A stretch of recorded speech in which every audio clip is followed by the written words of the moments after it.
Last year, many of us had the opportunity to go to New York City to see how they're changing their high schools and making them better for kids. They're connecting better with kids. What we learned is that smaller really is better. It's better for the students, teachers, and for the community. The students learn more, teachers have the opportunity to connect better together in their instruction, and of course the community gains students who are ready for the next stage in life. Changing the way we deliver educational opportunities to our kids is one of our highest priorities. In fact, I believe it's the legacy we will leave behind. I know many of you have heard me say in the past that 30 years ago, it was okay if half of our kids graduated ready for college and the other half didn't. There were definitely careers and jobs waiting for them. But in this information age, that's no longer true. It is extremely important that we get all kids to high levels of achievement. And that's what we are seeking to do in our Blueprint for Better High Schools. From our visits around the country, there's one common element that stands out, and that is that this work has to grow from the teachers, the parents, the administrators, all of the people who are working closest with our students. And so this cannot be a top-down reform. It's got to embrace the decentralization already in place in St. Paul. Although we've seen some powerful work across the country, our task is to figure out what will work at home in St. Paul as we create our blueprint for better high schools. Recent studies and tragedies have confirmed what we've known for years. Large schools can be overwhelming and impersonal. Students can feel disconnected and alienated. Teachers can find it difficult to influence and motivate. St. Paul Public Schools of the future will look much different. By the fall of 2002, 30% of our students will be learning in small learning communities. By the spring of 2006, 100% of our public school students will be in small learning communities. Support from the Bill and Belinda Gates Foundation and the Center for School Change at the U of M's Humphrey Institute will help St. Paul Public Schools make the transition to small learning communities.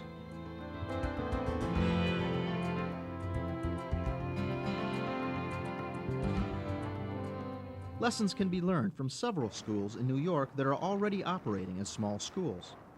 Their organizational structure and transitional process vary greatly, but each small school has been successful.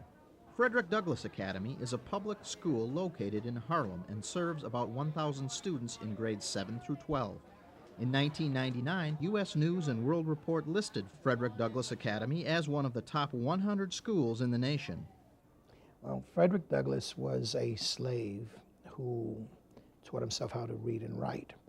So one of his most famous statements involves, "Without struggle, there's no progress," and it lets students know that every single day they have to struggle to be successful.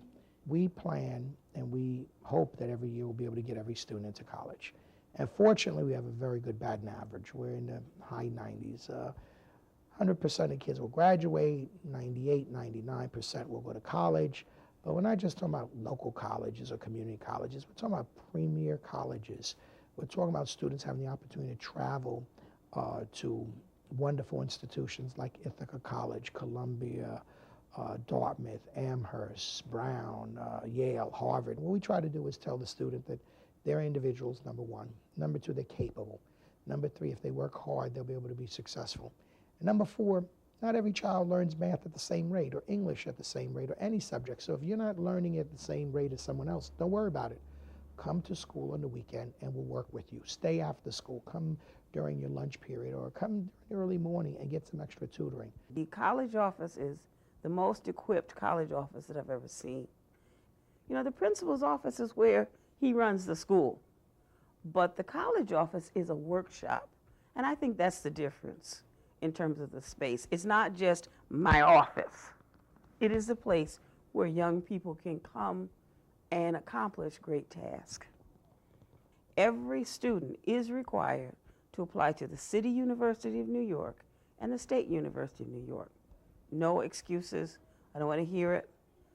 But in addition to the State University and the City University, they must apply to at least 6 private colleges. So the board the wall of college acceptances is really the result of this whole year-long process of college applications and college searches and college visits. We have kids that study Japanese. So what better way to enhance the study and culture of that language and country than take them to Tokyo. So we were very successful in getting Sumitomo Bank to come on board. And they were quite impressed that these kids in Central Harlem are speaking Japanese.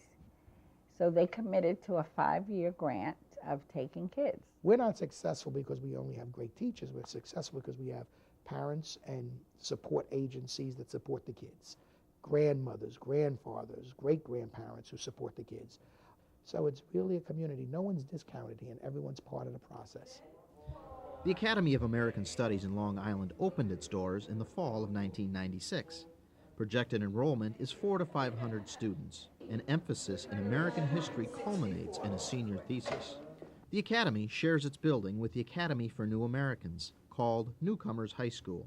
It's more of a family environment. It's really not a school, it's more of a family. Our attendance rate is unbelievable. It's like 95% or higher. So the kids want to come because it's such a small place and they know that they're cared for here. And it's just a nice place to come to because it's such a small school. They don't get lost in the crowds. It's not like they're a number. Everybody knows them by name. So it's just a nice place to come to. Well, here we have the advantage we're all sitting together in one room. It doesn't matter which department you're in. So for example, if I have a question about radioactivity, I ask my colleague in physics, okay, what do the students know already about radioactivity? So it's not only our departments who are sitting together, we really can communicate with people from other departments. Andrew Jackson High School stayed open as it made its transition to campus magnet high schools. Since 1994, 4 schools, each with about 525 students, have coexisted within the building, which used to house one school. We started the process by bringing in anyone and everyone who was critical of what was happening in terms of the decline in test scores, student attendance, and building tone in general. If we're going to transform, we really have to make a difference. And the personnel all decided that there were themes that the kids would be most interested in becoming involved with. One of them was business, as outlined, business and computers. Math, science was a second. Humanities and the arts is a third. And law and government and community service was the fourth. And so the community, personnel from within the school, superintendency, et cetera, all decided that these would be the most appropriate themes. Each school was apportioned a group of classrooms based on the location of your school within the building. And Lot, I always say, is one of the smaller of the schools. We're located on the, depending on where you stand, either on the east or west wing. And we have about 13 classrooms. I just looked, I watched my attendance statistics, as do all principals of all the schools in New York. We're gauged on that. I'm very happy to say that this past month, we hit the 90% mark, which is the Chancellor's benchmark.